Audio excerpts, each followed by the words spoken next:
Good evening. My name is Kabotie, and if you just bear with me for a second, I mean, just to show you proper respect, I'm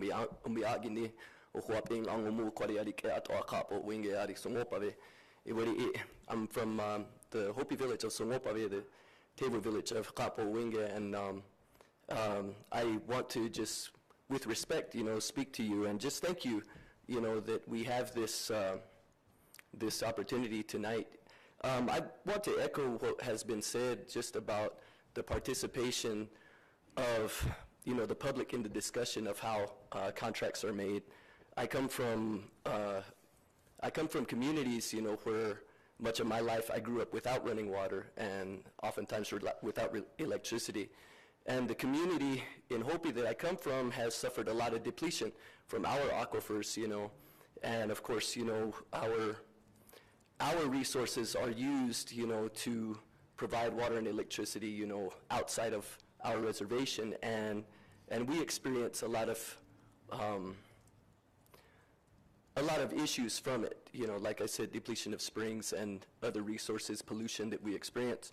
And I think our paradigm of life, Bato Akatse, which means water is life, which is often quoted, it's a very different paradigm that we grew up with because our ancestors lived in this area for thousands of years. They learned to cooperate with the cycles of the sun and the moon of the seasons, and our culture is very closely related to these cycles.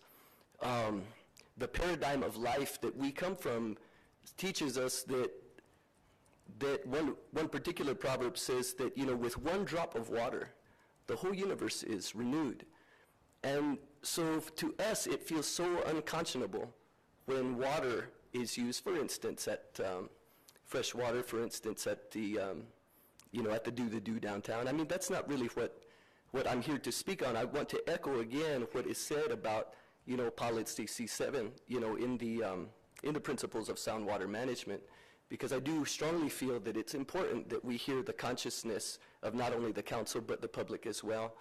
I feel that many times that conscious voice, we're all made of both, body and soul and spirit, but oftentimes in this modern world that we live in, we have this convenience of turning our electricity on without the thought of where these resources come from. We're taught that we give back. Anytime we take something, we give back, and I think that creates a philosophy of humility, before creation.